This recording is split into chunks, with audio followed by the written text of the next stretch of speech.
வணக்கம். நான் உங்கள் ஜோதிடர் உமா தேவராஜ்.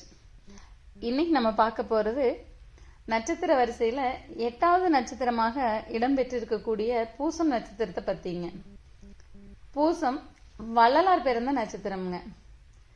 தாய் மாதிரி பசியாற்றக்கூடிய குணம் வள்ளலாருக்கு இருக்குங்க.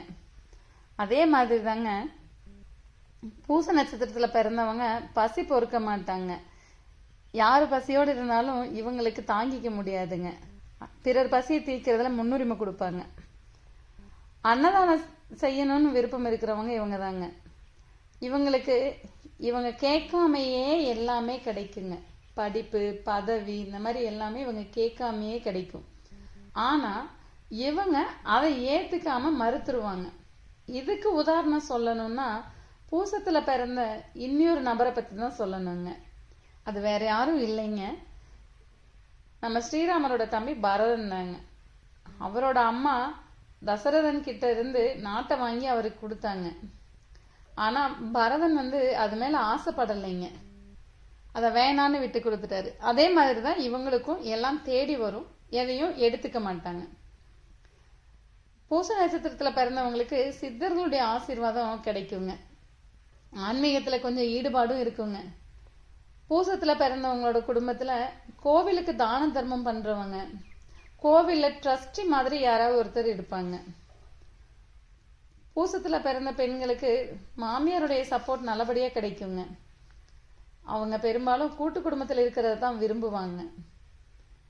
பூசத்துல பிறந்தவங்க கொஞ்சம் சிக்கனமா இருப்பாங்க, கொஞ்சம் சுயநலமா இருப்பாங்க. இவங்க வெளிப்படையா பேச மாட்டாங்க. பூசம் நட்சத்திரத்துல பிறந்தவங்க கொஞ்சம் மன அழுத்தம் இருக்கிறவங்க, ரொம்ப சுத்தமா இருக்கணும்னு நினைப்பாங்க.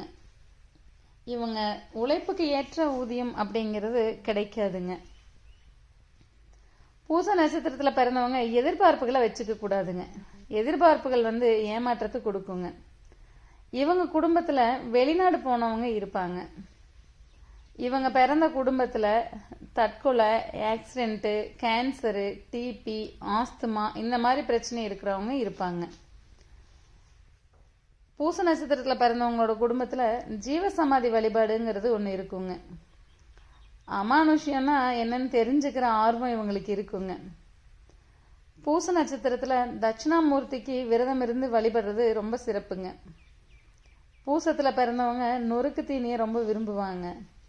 வாசனை பொருட்கள் மேல இவங்களுக்கு விருப்பம் அதிகமா இருக்குங்க. இவங்களுக்கு வயிறு சார்ந்த பிரச்சனைகளும் இருக்குங்க. ரொம்ப நிதானமான குணமுடையவர்களா பூச நட்சத்திரத்துல இருக்கிறவங்க பாக்குறேங்க.